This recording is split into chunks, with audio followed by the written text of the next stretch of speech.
maintenance and inspection is really important to ensure your dam stays safe and functional and to prevent any issues becoming worse over time.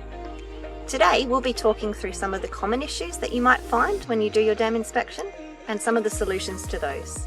We'll be joined by Martin, who will show us around his dam and tell us about some of the ways he's gone about doing those maintenance activities. So what do you need to look for when you do your dam inspection?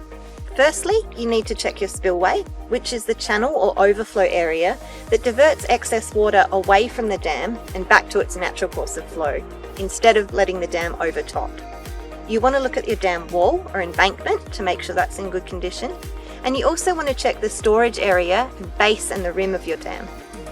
It's also important to look at the upstream and downstream areas to note any changes or issues that might happen there. So for cracking, you can generally repair small cracks just by backfilling those cracks with layers of clay and allowing the natural revegetation to establish.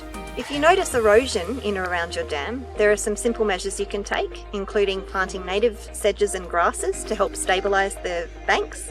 You can also put in riprap or small gravel or rocks, or weed matting as well. If your freeboard isn't big enough, it's important to consider lowering your spillway and making it a little bit deeper. And that is a structural change to your dam, so it does require a water affecting activity permit.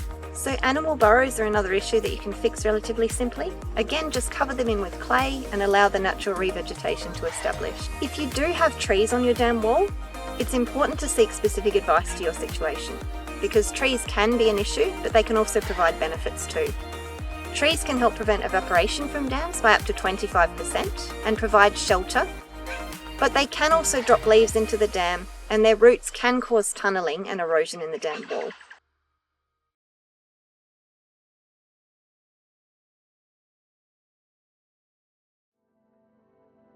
What do you love about having a dam on your property? It looks fantastic. Love sitting out here with a cold beer, looking at the dam. But equally, I run a organic vineyard here, and lack of chemicals, not spraying, bringing in natural predators is really important to me. So what I found with this dam is the biodiversity that's brought in.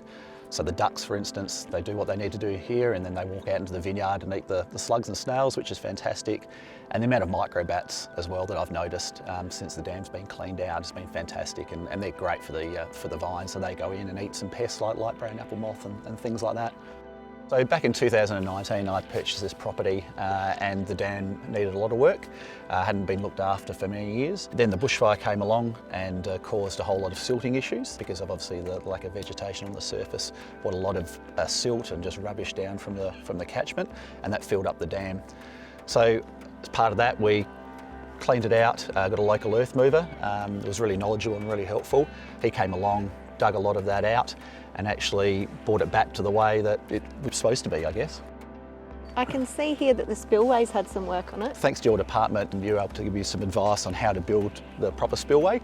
So previous to this, the water just sort of rushed over the top of the bank, caused a lot of silting issues and things like that. Mm-hmm. So we lined that with some special geotextile fabric, and then used some local rock to create the spillway. So the distance between the high water level and the top of the dam was quite low before, is that correct? It was really low, yes, and that actually caused a lot of erosion issues. Because that was so low, the water actually went over the top of the embankment and actually caused some cracking and some splitting, and I guess that's one of the reasons that we did look to fix the dam up, because that was about to probably break the dam wall and cause some issues downstream. Yeah, so really important to do that work to stop the dam from overtopping. Very much so, yeah. So we had about 2 to 3 cracked willows in this dam wall that actually formed their root system into the dam, and that was quite evident when we brought the earth mover in to actually remove some of that silt. The roots were quite far out. There was some erosion around the bank here, is that correct? Yeah, that's right. So because of the fact that there was no freeboard, the water went over the dam wall, caused a heap of erosion in and around this area. So when the earth mover came in, they actually put a really nice camber on the side of the dam, which actually helped mitigate some of that erosion. Yeah, so you can see that camber now. It's probably a lot less steep than it was. Very much so, yeah. And also that dam wall that's been cambered off the other side Sure. to allow that sort of overflow if it does happen, which hopefully it doesn't. Yeah. But it has been designed with that in mind. Have there ever been stock on the property, do you know, and what impact did they have? Yeah, there was. The previous owner ran about 20 to 30 head of cattle, and those cattle had free range around the dam. What I noticed when I first came here was that they really fouled up the water, and also the weight, I guess, of their hooves and those sort of things actually caused a lot of compaction and erosion in and around the dam wall. And if in the future I do put stock in, the first thing I'll be doing is putting a fence around here and making sure that they're kept out. And have you noticed any sort of signs of seepage, so water seeping through the dam at any point? Yeah, so previous to the repair work, there was a bit of seepage, especially down in that corner over there. Sure, and so how did you go about fixing that up? So that was fixed as part of the dam wall. So getting this really good earth mover in, he was able to actually compact the dam wall properly, bring in some clay and use some clay also that we had on site, bring that in to actually compact the dam wall and actually construct the dam properly. And so obviously the dam is part of a larger catchment, as most dams are. Have you noticed any sort of impacts of the work you've done on your dam positively around the rest of the landscape? Yeah, I mean, after I had this dam cleaned out, our neighbours, it really prompted our neighbours to look at their waterway as well and what they could do. Fantastic. And as you can see down the creek there, they've done a really good job of cleaning up their creek line. Similar to this dam here as well, there was a lot of cracked willows, so they've been really proactive and cleaned that up, and it's sort of helped the whole ecosystem in this little area in the Noidorf Valley. So what you do upstream definitely has an impact on downstream. Very much so. Remember, if you have a dam on your property, it is your responsibility to make sure you maintain it so that it stays safe and to prevent any damages to people, property and the environment.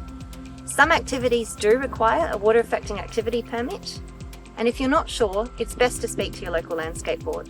We're here to help. We've got lots of useful guides on our website, and you can also speak to your local stewardship officer for advice and guidance.